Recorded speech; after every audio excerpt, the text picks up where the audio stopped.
brought to you by Kuku FM. Download the app now. महान German दार्शनिक Friedrich Hegel ने एक बार कहा था, the only thing we learn from history is we learn nothing from history.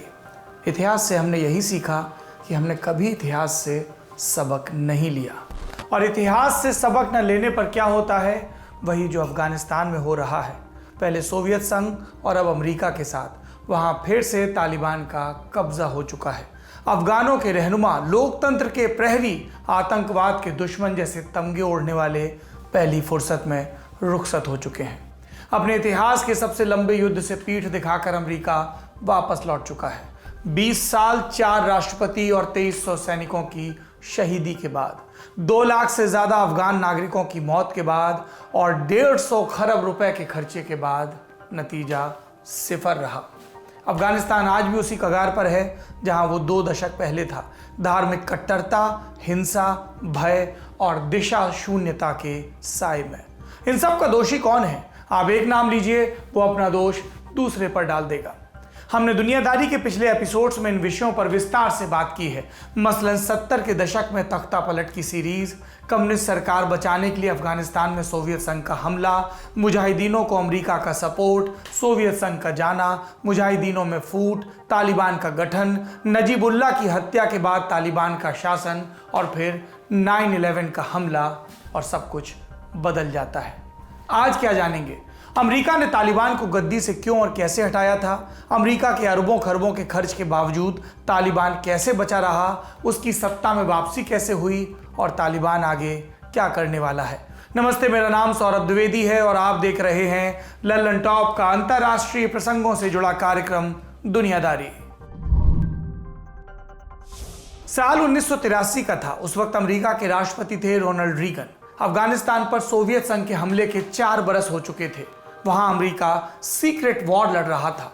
Operation cyclone के जरिए मुजाहिदीनों को मदद दी जा रही थी। 1983 में मुजाहिदीन लीडर्स व्हाइट हाउस में राष्ट्रपति रीगन से मिले। मुलाकात के बाद रीगन ने मुजाहिदीनों को स्वतंत्रता सेनानी का नाम दिया और मदद का वादा भी दिया। यह पहली दफा था जब अमेरिका ने मुजाहिदीनों को खुलकर सपोर्ट करने की बात पब्लिकली स्वीकार की। लेकिन 18 बरस बाद साल 2001 में मुजाहिदीनों में बिखराव हो चुका है।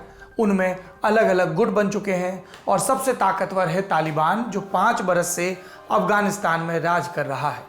11 सितंबर 2001 को 4 अमेरिकी विमानों को हाईजैक किया जाता है, 2 को वर्ल्ड ट्रेड टावर से टकरा दिया जाता है, 1 विमान पेंटागन में क्रैश होता है, जबकि 4था विमान शहर से बाहर एक खेत में गिरता है। इस आतंकवादी हमले में मरने वालों की संख्या लगभग 3000। इस हमले में शामिल 19 आतंकवादियों में से 15 सऊदी नागरिक थे, 2 यूएई, 1 और 1 आतंकवादी इजिप्ट और लेबनान से, और 1 भी आतंकी अफगानिस्तान से नहीं था। फिर अमेरिका ने अफगानिस्तान पर हमला क्यों किया? दरअसल 9/11 के हमले के मास्टरमाइंड के तौर पर ओसामा बिन लादेन का नाम सामने आ रहा था। अल कायदा का सरगना, जो सोवियत संघ के खिलाफ लड़ने के लिए अफगानिस्तान आया था और बाद में पाकिस्तान के पेशावर में अल कायदा की उसने स्थापना की। अल कायदा और लादेन को अफगानिस्तान में पनाह मिली क्योंकि उनके ऊपर तालिबान का साया था, और यही अल कायदा 9/11 के हमलों में भी शामिल था। अमेरिका अल कायदा से हमले का बदला लेना चाहता था। उसने तालिबान से कहा, लादेन को हमारे हवाले कर दो। यूएन ने भी यही अपील की, लेकिन तालिबान ने मना कर दिया, और आखिरकार अक्टूबर 2001 में अमेरिका और ब्रिटेन ने मिलकर अफगानिस्तान पर हमला शुरू किया। 2 महीने में ही तालिबान की हालत पस्त हो गई और दिसंबर 2001 में मुल्ला उमर कंधार छोड़कर भाग गया। इसके साथ ही तालिबान सरकार गिर गई। फिर आई तारीख 5 दिसंबर 2001। इस दिन जर्मनी के बॉन में एक समझौता हुआ। इसके तहत अफगानिस्तान की कमान नाटो गठबंधन के हाथ में दे दी गई और तय किया गया कि वॉर लॉर्ड्स को, वहां पर जो अलग अलग ट्राइब्स हैं अफगान, उनके सरगनाओं को मजबूत किया जाएगा और इसके जरिए अफगानिस्तान का पुनर्निर्माण होगा। इसी दौर में हामिद करजाई को अफगानिस्तान का राष्ट्रपति नियुक्त किया गया, लेकिन यह व्यवस्था अस्थायी थी। शुरुआती महीनों में अमेरिका के नेतृत्व वाली नाटो सेना ड्राइविंग सीट पर थी। उन्होंने तालिबान को शहरों से खदेड़ दिया था। अमेरिका को लगा कि मामला फिट हो गया है, अब आगे बढ़ते हैं, लेकिन उसे कुछ और जगहों पर टांग अड़ानी थी, जैसे कि इराक। मार्च 2003 में सद्दाम हुसैन को हटाने के लिए अमेरिका ने ऑपरेशन इराकी फ्रीडम शुरू कर दिया। अब अमेरिका को संसाधनों की जरूरत इराक में थी। अफगानिस्तान उसकी प्राथमिकताओं में दूसरे नंबर पर चला गया था, क्योंकि उसने मान लिया था कि अफगानिस्तान को जीत लिया गया है और इसलिए फोकस डाइवर्ट कर दिया जाता है। लेकिन जानकारों का कहना है कि तालिबान के साथ यहीं पर अफगानिस्तान हार गया। यह लड़ाई का टर्निंग पॉइंट था, अमेरिका की भारी भूल थी। कैसे? तालिबान शहरों से जरूर खदेड़ा गया था, लेकिन ग्रामीण इलाकों में उसकी मौजूदगी बरकरार थी। तालिबान के बड़े नेता पाकिस्तान से पूरा धंधा चला रहे थे। अमेरिका ने कभी पाकिस्तान पर जोर ही नहीं दिया कि वो अपने यहाँ आतंकवादियों को, तालिबान के नेताओं को शरण देना बंद करे। अमेरिका की खुशफहमी ने तालिबान को जीवन दान दिया और उसने इसका जमकर फायदा उठाया। उसने अपने नियंत्रण वाले इलाकों की घेराबंदी शुरू कर दी और साथ ही सैनिकों और आम नागरिकों पर होने वाले बम धमाकों की संख्या भी अचानक से बढ़ा दी, कई गुना। इन सब के बारे में व्हाइट हाउस को बार बार चेतावनी दी जाती रही, लेकिन व्हाइट हाउस ने, अमेरिका ने इस पर कान नहीं दिया। प्रतिष्ठित अमेरिकी अखबार द वॉशिंगटन पोस्ट 31 अगस्त को एक किताब लॉन्च कर रहा है, the Afghanistan papers, a secret history of the war. दरअसल पोस्ट के हाथ अफगानिस्तान वॉर से जुड़े कुछ गोपनीय दस्तावेज लगे हैं। इस किताब का कुछ हिस्सा अभी भी इंटरनेट पर मौजूद है। इसमें दावा किया गया है कि बुश, ओबामा और ट्रंप यानी बाइडेन से पहले अमेरिका के 3 राष्ट्रपति, उन्होंने मिलकर अमेरिका की जनता को मूर्ख बनाया। उन्हें अफगान वॉर का नतीजा पहले से पता था, लेकिन कोई इसका जिम्मा अपने सर पर लेने के लिए तैयार नहीं था। आप भी जान लीजिए इस रिपोर्ट्स के पॉइंट्स। जिन जॉर्ज डब्ल्यू बुश ने इस वॉर की शुरुआत की, उन्हें अफगानिस्तान में अपने मिलिट्री कमांडर का नाम तक नहीं पता था। बुश उनसे मिलने तक का टाइम नहीं निकाल पाते थे। रोनाल्ड न्यूमैन जुलाई 2005 में अफगानिस्तान में अमेरिका के राजदूत बनकर पहुंचे और उन्हें जल्द ही वहां की स्थिति का अंदाजा लग गया। उन्होंने सीक्रेट संदेश भेजा कि 2006 की शुरुआत में तालिबान के हमलों में बढ़ोतरी होगी। यह भी सलाह दी न्यूमैन ने कि यह बात पब्लिक को बता देनी चाहिए ताकि उन्हें झटका न लगे, लेकिन इस सलाह को दरकिनार कर दिया गया। उल्टा बुश ने मीडिया के सामने कहा, सब बढ़िया चल रहा है। उनके कमांडर्स ने भी अपनी पीठ खुद ठोक ली। उनका दावा था कि तालिबान का कोई वजूद नहीं बचा है। फिर 2006-07 में यूएस मिलिट्री ने स्वतंत्र समीक्षा के लिए रिटायर्ड जनरल बैरी मैककैफरी को अफगानिस्तान बुलाया। बैरी ने 9 पन्नों की रिपोर्ट तैयार की और इसमें क्या लिखा? तालिबान की हार का दावा भ्रामक है, ये लड़ाई अभी और बिगड़ने वाली है। उन्होंने ये भी लिखा कि अफगान आर्मी महाभ्रष्ट, अक्षम, अप्रशिक्षित और नशे की लत से परेशान है। अगले 14 साल के बाद भी अफगानिस्तान को उनके भरोसे नहीं छोड़ा जा सकता। तालिबान के बारे में उन्होंने ये भी लिखा कि वो अमेरिकी सैनिकों के निकलने का इंतजार कर रहे हैं। बैरी की बात बाद में सच साबित हुई। अमेरिकी सरकार ने उनकी रिपोर्ट को ना तो कभी सार्वजनिक किया, ना ही उस पर अमल किया। फिर फरवरी 2007 में बगराम एयरबेस पर तालिबान ने आत्मघाती हमला किया। इसमें 23 लोग मारे गए, जिसमें 2 अमेरिकी नागरिक भी थे। हमले के वक्त अमेरिका के उपराष्ट्रपति डिक चेनी भी इस बेस पर मौजूद थे, घटनास्थल से लगभग 1 किलोमीटर दूर। इस हमले के बाद तालिबान ने बढ़िया से प्रेस कॉन्फ्रेंस बुलाई और कहा कि हमले का टारगेट डिक चेनी ही थे। अमेरिकी अधिकारियों ने क्या किया? उन्होंने अपना फेल्योर छिपाने के लिए कहा कि तालिबान झूठ बोल रहा है। इस ट्रिप के बारे में बहुत कम लोगों को जानकारी थी और उनका रूट आखिरी समय पर बदला गया था। असलियत क्या थी? दस्तावेजों से पता चला है कि डिक चेनी की उस ट्रिप में कुछ भी सीक्रेट नहीं था। अंदर की हर खबर तालिबान के पास थी। अगर हमलावर ने चूक न की होती तो डिक चेनी इस हमले का शिकार हो सकते थे। अफगानिस्तान में अमेरिका के फेल होने का एक ताजा उदाहरण भी सुन लीजिए। कुछ दिनों पहले जो बाइडेन के पास एक खुफिया रिपोर्ट पहुंची। खुफिया एजेंसियों ने दावा किया इस रिपोर्ट में कि तालिबान को काबुल पर कब्जा करने में 30 से 90 दिनों का वक्त लग सकता है। अमेरिका ने उसी हिसाब से अपने लोगों को निकालने की तैयारी की, पर हुआ क्या? तालिबान को काबुल पर कब्जा करने में 9 दिन भी नहीं लगे। अमेरिका की असफलता की एक और कहानी। जब तालिबान सत्ता में नहीं था, तब उसकी कमाई अफीम की खेती से मिलने वाले टैक्स पर निर्भर थी, सालाना लगभग 15 अरब रुपए। अमेरिका ने सोचा अगर इसको बर्बाद कर दिया जाए तो तालिबान के इनकम का सोर्स बंद हो जाएगा। इसके लिए 2017 में ऑपरेशन आयरन टेम्पेस्ट शुरू किया गया। अफीम के खेतों और लैब्स पर हवाई हमले शुरू हुए। इस ऑपरेशन पर तकरीबन 70,000 करोड़ रुपए खर्च हुए, लेकिन मनमाफिक नतीजा नहीं मिला। उल्टा अफीम का उत्पादन और बढ़ गया और थक हार कर अमेरिका को अपना ऑपरेशन बंद करना पड़ा। अब ये तो हो गई बैकग्राउंड। हमने आपको दोहा में जो वार्ता चल रही थी अमेरिका और तालिबान के बीच, उसके बारे में भी समय समय पर बताया था। यह भी बताया था कि किस तरह से अमेरिका ने निकलने की जल्दबाजी में जो अफगानिस्तान की चुनी हुई सरकार थी उसको इस बातचीत से दूर रखा। तो मॉरल हाई ग्राउंड तो यहीं पर तालिबान को मिल गया। हमने आपको यह भी बताया था कि किस तरह से मौजूदा राष्ट्रपति अशरफ गनी और उनसे पहले जो राष्ट्रपति थे अब्दुल्ला उनके बीच विवाद रहा। और बात यह भी है कि किस तरह से गनी ने अपने आप को मजबूत करने के लिए अलग अलग ट्राइब्स के जो वॉरलॉर्ड्स थे, कोई ताजिक था, कोई उज्बेक था, कोई उन्हीं की तरह पश्तून था या हाफ पश्तून था, उनको अपने प्रशासन में किस तरह से लगातार कमजोर किया। लेकिन फिर सवाल अब यह उठता है कि अफगान सेनाओं ने संख्या में इतने ज्यादा होने के बावजूद इतनी जल्दी हथियार कैसे डाल दिए। अमेरिका हमेशा यह दावा करता है उसने 20 बरस में 3 लाख अफगान सैनिकों को ट्रेन किया और इसी के दम पर जो बाइडेन कहते रहे कि अफगानिस्तान को बचाने की जिम्मेदारी वहां के लोगों की है। तो ये 3 लाख सैनिक तालिबान से मोर्चा क्यों नहीं ले पाए? इस सवाल का जवाब बीबीसी की एक रिपोर्ट में मिलता है। तालिबान से जुड़े एक मौलवी का बयान सुनिए। वो कहता है तालिबान धर्म, जन्नत और गाजी के लिए लड़ता है, जबकि अफगान सैनिक पैसों के लिए।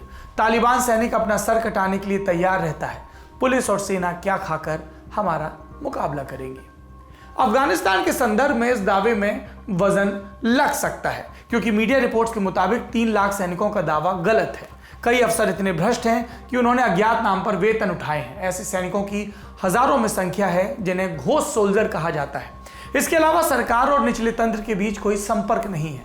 कई शहरों में सरकार की उपस्थिति के नाम पर 2-3 इमारतें भर थीं जहां दर्जन भर सैनिक तैनात थे और उनके हथियार डालते ही शहर पर तालिबान का कब्जा हो गया। एक और बात, रूसी मीडिया एजेंसी के मुताबिक अफगानिस्तान के राष्ट्रपति अशरफ गनी देश छोड़ते वक्त अपने साथ 4 गाड़ियों में पैसे और दूसरी चीजें भर कर ले गए। कुछ पैसे उन्होंने इसलिए छोड़ दिए क्योंकि गाड़ियों में जगह खत्म हो गई थी।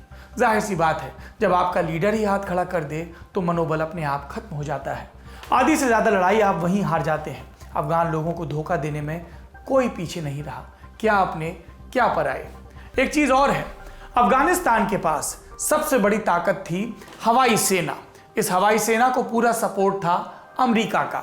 जब फरवरी में दोहा में तालिबान और अमेरिका के बीच बातचीत शुरू हो गई तो अमेरिका ने प्रॉमिस दिया, हमारे सैनिक निकलेंगे एक एक करके, आप उन पर हमला नहीं करोगे, बदले में हम अपने हवाई हमले कम कर देंगे। तालिबान यही चाहता था। हवाई हमले कम हुए। तालिबान ने उन रूरल इलाकों में जहां वो पहले से मौजूद थे अपने आप को रीग्रुप करना, अपने हथियारों को जुटाना, आगे की रणनीति बनाना शुरू कर दिया।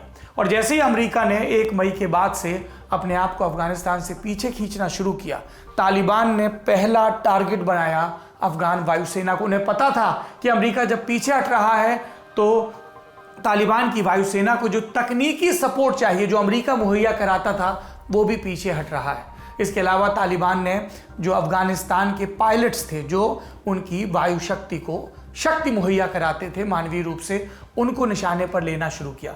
उन्हें पता था कि एक बार हवा से हमले का खौफ खत्म हो गया तो आगे मार्च करने में आसानी होगी। तालिबान ने अपने आप को लगातार ग्रामीण इलाकों में मजबूत किया।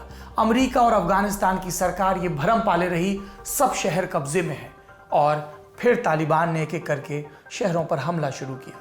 अब सैनिकों के सामने 2 विकल्प थे। एक, महीनों से तनख्वाह नहीं मिली, रसद का कोई इंतजाम नहीं क्योंकि शहरों के इर्द गिर्द के सारे रूरल इलाकों पर तालिबान का कब्जा है, तो क्या भूखे पेट बिना इरादों के, काबुल के बिना सपोर्ट के लड़ते रहें? या दूसरा रास्ता जो उन्हें तालिबान ने मुहैया कराया, अगर हथियार समेत सरेंडर कर दोगे तो जान बख्श दी जाएगी। ज़्यादातर ने दूसरा रास्ता चुना। कहीं कोई गवर्नर चाबी सौंप रहा था, कहीं कोई रास्ता दे रहा था तालिबान को। इसलिए पहला शहर गिरा 6 अगस्त को, और आज जब मैं 16 अगस्त को आपसे मुखातिब हूँ तो काबुल को भी तालिबान के कब्जे में आए 24 घंटे से ज़्यादा बीत चुके हैं। अब सवाल ये उठता है कि आगे क्या होगा। अमेरिका की वापसी के बाद चीन को अपने पैर फैलाने का मौका मिला है। चीन ने कहा, हम तालिबान के साथ दोस्ताना संबंध बनाने को तैयार हैं। इससे पहले तालिबान ने भी कहा था कि वो उइगर मुस्लिमों को अपने यहाँ शरण नहीं देगा। ये उइगर मुस्लिम वो हैं जो चीन में रहते हैं। चीन उनको यातना शिविरों में रखता है, अपने हिसाब से ढालता है, और दुनिया भर के इस्लामिक मुल्क इस पर चू भी नहीं करते। चीन यही तालिबान से भी चाहता था और तालिबान इसके लिए राजी हो गया है। चीन कारोबारी है, उसे पता है कि कारोबार को मजबूत करने के लिए कब पैसे का लालच देना है और कब मिलिट्री पावर की धौंस दिखानी है। वो रूस और जिसको सोवियत संघ कहते थे और अमेरिका का हश्र देख चुका है। चीन कभी नहीं चाहेगा कि उसे अपने सैनिक अफगानिस्तान में उतारने पड़े। वो तो अफगानिस्तान के प्राकृतिक संसाधनों को दोहना चाहता है। उसे पता है बेल्ट एंड रोड इनिशिएटिव में अफगानिस्तान की ज़रूरत पड़ेगी और तालिबान के आने से उसका मकसद आसानी से पूरा हो जाएगा, क्योंकि अब अमेरिका, भारत, ब्रिटेन कोई वहाँ पर नहीं है। वैसे भी चीन को मानवाधिकारों के उल्लंघन और आज़ाद ख्याली से कतई परहेज़ है। अब पाकिस्तान की बात करते हैं। वो तो जाहिर सी बात है कि तालिबान की वापसी का स्वागत करेगा। तालिबान को पहले से ही ISI का समर्थन मिलता रहा है। पाकिस्तान के प्रधानमंत्री इमरान खान ने भी कहा, तालिबान ने गुलामी की बेड़ियों को तोड़ दिया है। आप समझिए कप्तान क्या कह रहे हैं। इनका इशारा कहाँ था? अमरीकी प्रभुत्व की तरफ। तालिबान के पास अब 2 महाशक्तियों को हराने का अहंकार है। अब उसकी मनमर्जी और भी भद्र रूप में सामने आएगी। काबुल की दीवारों पर से महिलाओं की तस्वीरें हटाई जाने लगी हैं। राजधानी में सब अस्त व्यस्त है। अफगान सेना ने हथियार डाल दिए। काबुल के एयरपोर्ट पर भगदड़ है। लोग किसी भी तरह देश छोड़कर निकलना चाहते हैं, चाहे इस क्रम में देह क्यों ना छोड़नी पड़े।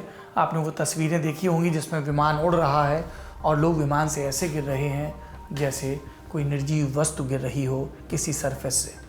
तालिबान का नए विचारों को प्रश्रय देने का दावा पल पल झूठा साबित हो रहा है।